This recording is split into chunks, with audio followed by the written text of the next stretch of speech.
iniciamos aqui a 31ª aula do curso de disciplina de Mecânica Analítica, curso de Mecânica Analítica, do curso de Engenharia e Tecnologias Espaciais, Mecânica Espacial, opção Mecânica Espacial e Controle, continuando com dinâmica de circuitos elétricos para frente. E agora nós vamos falar sobre leis de interconexão nesta aula. Vamos lá. As leis de interconexão. As redes elétricas são construídas conectando elementos passivos e fontes. Muito bem.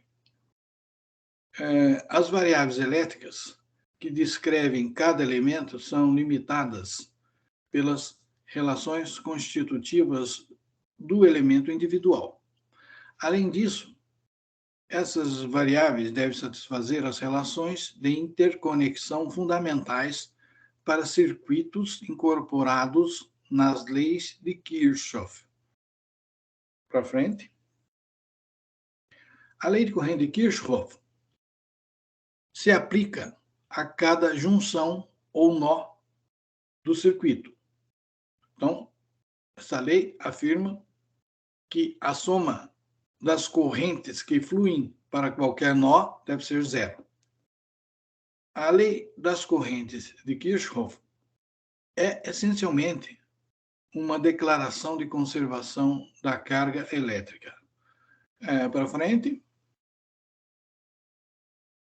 A lei da tensão de Kirchhoff se aplica a cada circuito fechado ou malha do circuito. Ela afirma que a soma das quedas de tensão em todos os elementos encontrados em uma viagem completa em torno de qualquer malha deve ser zero. Então, a lei da tensão de Kirchhoff garante que a tensão, ou seja, o potencial, em qualquer ponto de um circuito, seja independente do caminho percorrido para chegar a esse ponto. Para frente. Com as declarações das leis de Kirchhoff, concluímos uma enumeração dos princípios governantes subjacentes ao comportamento dinâmico dos circuitos elétricos. Esses requisitos podem ser divididos em categorias, como se segue. Vamos lá. Requisitos sobre correntes. Primeiro, requisitos sobre correntes. Estes requisitos incluem a lei de corrente de Kirchhoff e as relações entre variáveis de correntes IJ e variáveis de carga QJ na forma como está explícita aí. Derivada de QJ com relação ao tempo igual a IJ. Para frente. Requisitos sobre tensões. Então, esses requisitos incluem a lei de tensão de Kirchhoff e as relações entre as variáveis de tensão EJ e variáveis de fluxo concatenado λJ na forma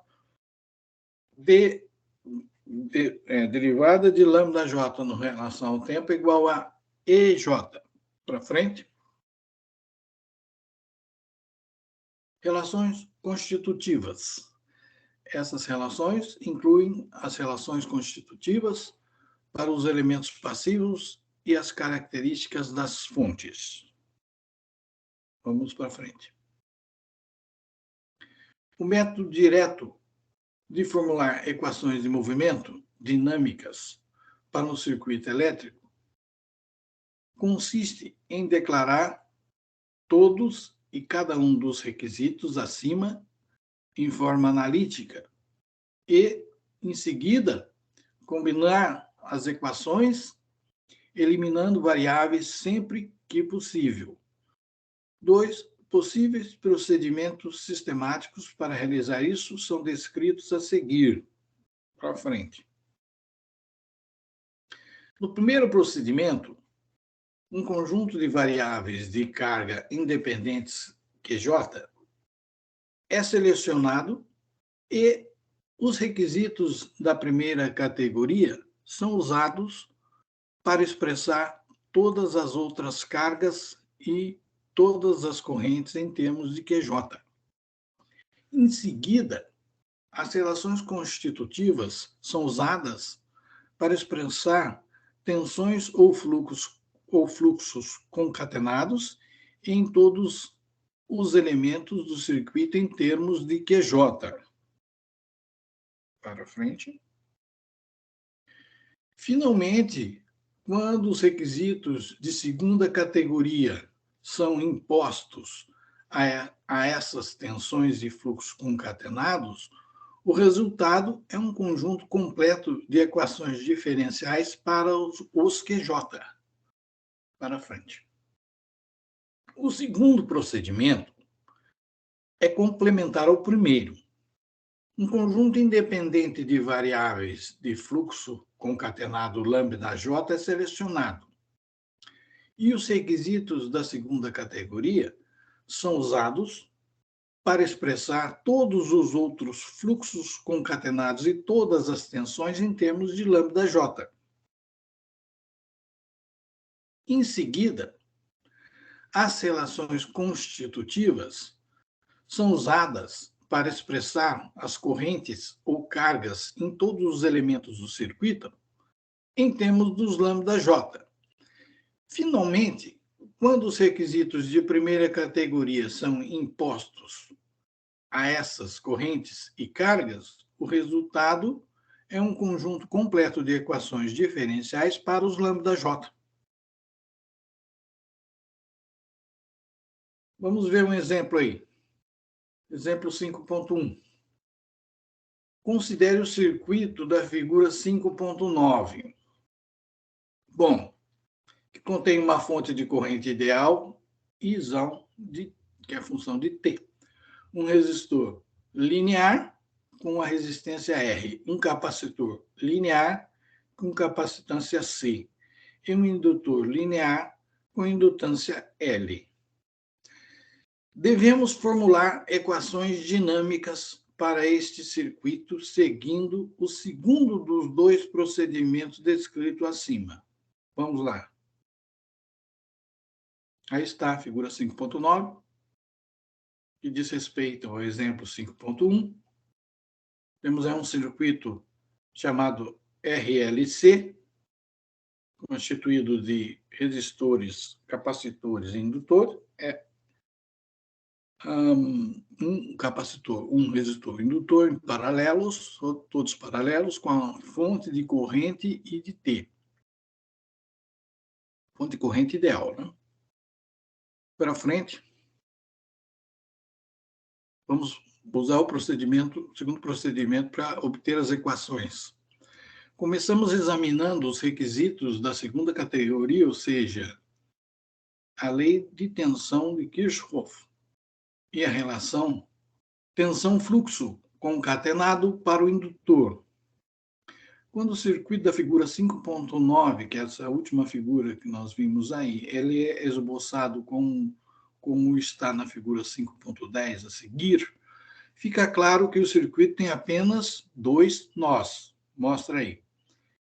Nós vamos modificar a figura 5.9 para essa figura 5.10, para deixar claro que o circuito tem apenas dois nós, né, potenciais de nó consistentes com a lei de tensão de Kirchhoff. Daí, ó.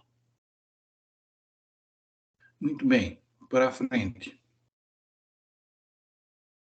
A lei de tensão de Kirchhoff será satisfeita se atribuirmos o potencial zero a um desses nós e um potencial incógnito exímio ao outro nó.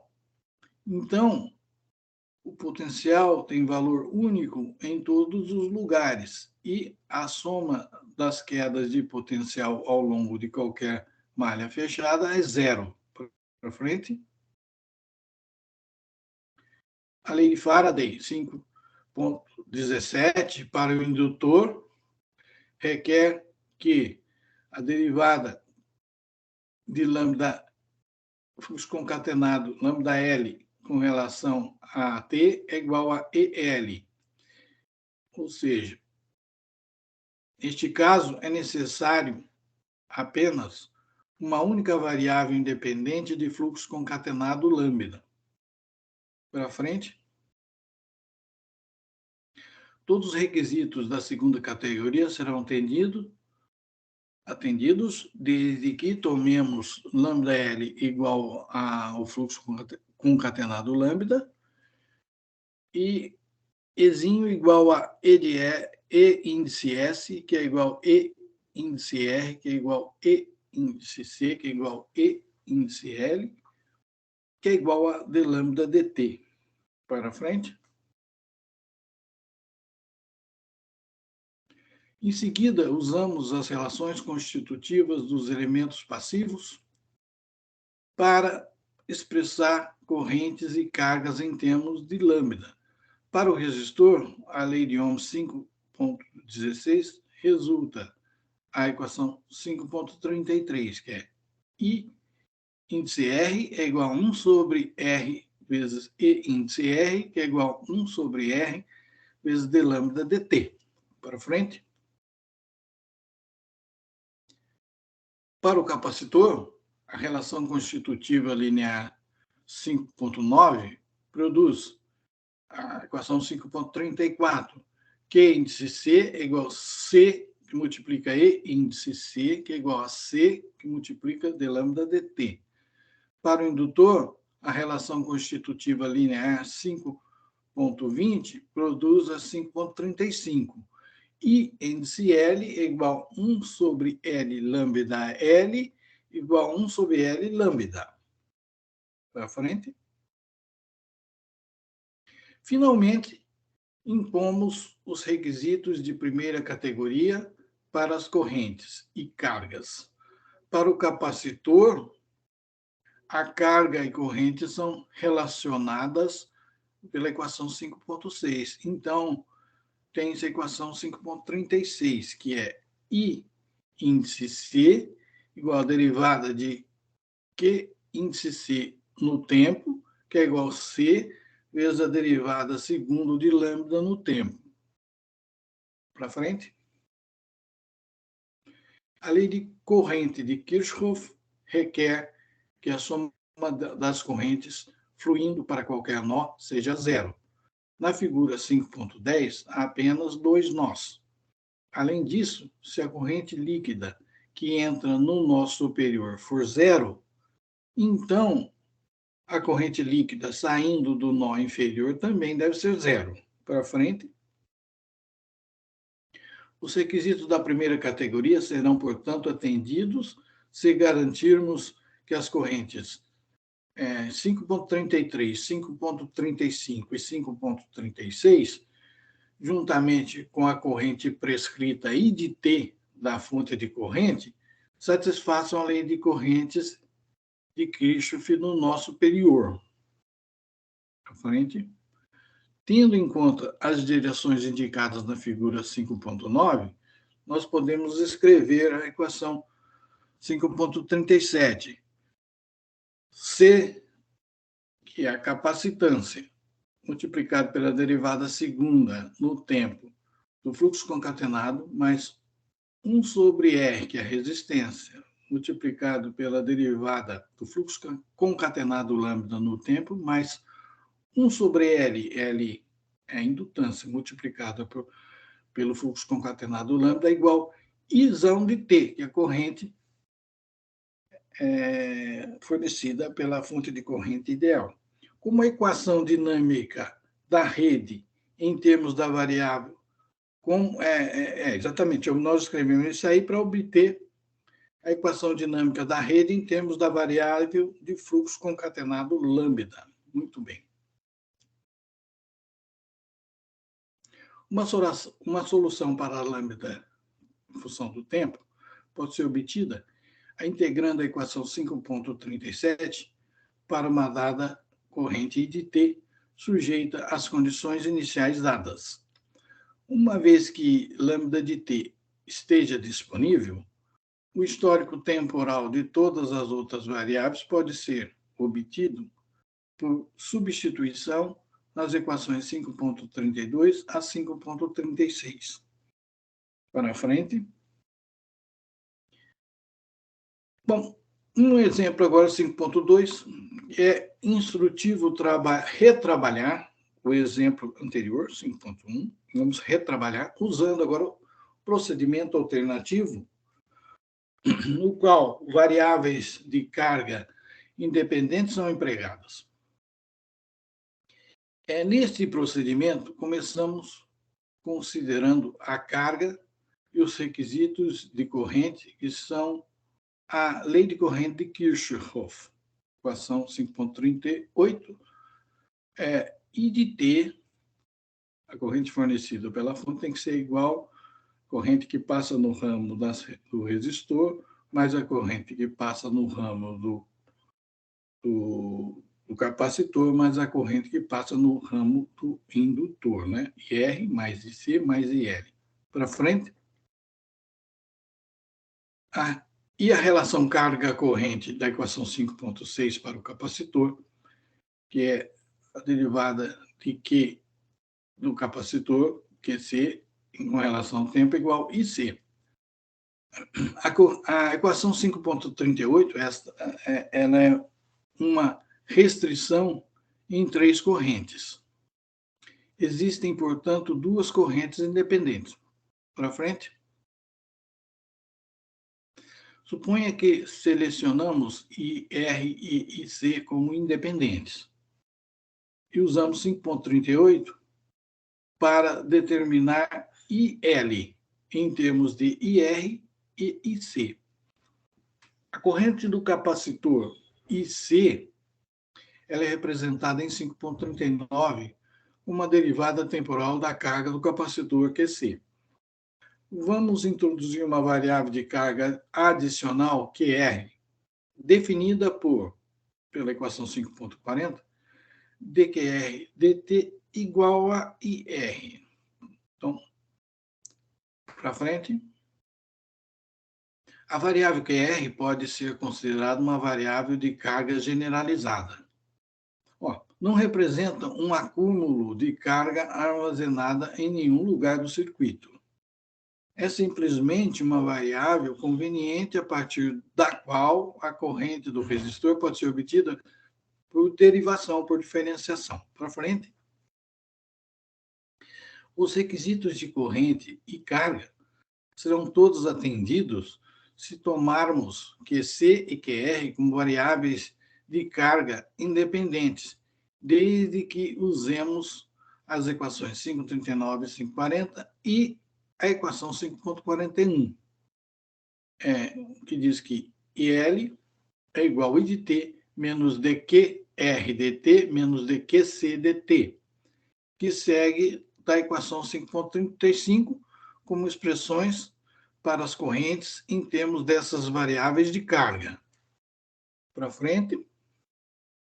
Em seguida, empregamos as relações constitutivas para expressar potenciais e fluxos concatenados em termos das variáveis de carga.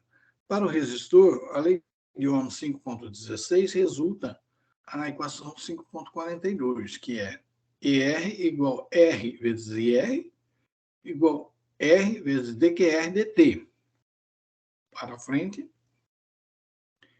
Para o capacitor, a relação constitutiva linear 5.9 produz a equação 5.43, EC igual a 1 sobre C vezes QC. Para o indutor, a relação constitutiva linear 5.20 produz a equação 5.44. Lambda L é igual a LIL, que é igual a L vezes essa soma que está entre colchetes aí. I de T menos dQr dt menos dQc dt. Para frente.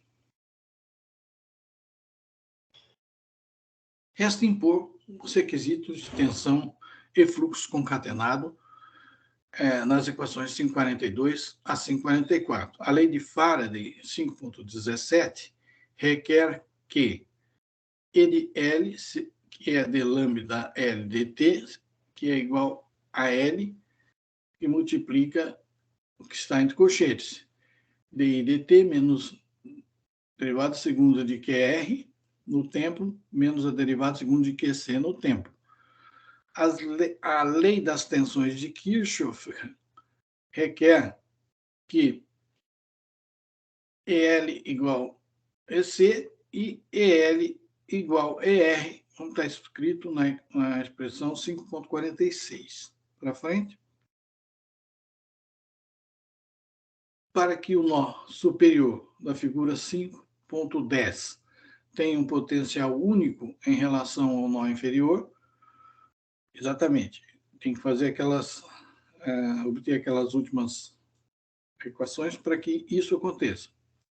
Substituindo 5.42, 5.43, 5.45 e 5.46, obtém-se o seguinte par de equações dinâmicas para a rede da figura 5.9. Pronto, tivemos aí as equações para a figura 5.9, escritas aí na equação 5.47, né? A indutância multiplica a derivada a segunda no tempo de QC, mais 1 sobre a capacitância multiplicada por QC, mais a indutância, que multiplica a derivada segunda de QR em relação a T é igual a L, a derivada de I com relação a T. E a equação de baixo é L que multiplica a derivada segunda de QC com relação a T, mais L que multiplica a derivada segunda de QR com relação a T, mais R que multiplica a derivada de QR com relação a T, igual L di dt. Para frente, essas equações constituem um par de equações diferenciais acopladas para as duas cargas variáveis QC e QR.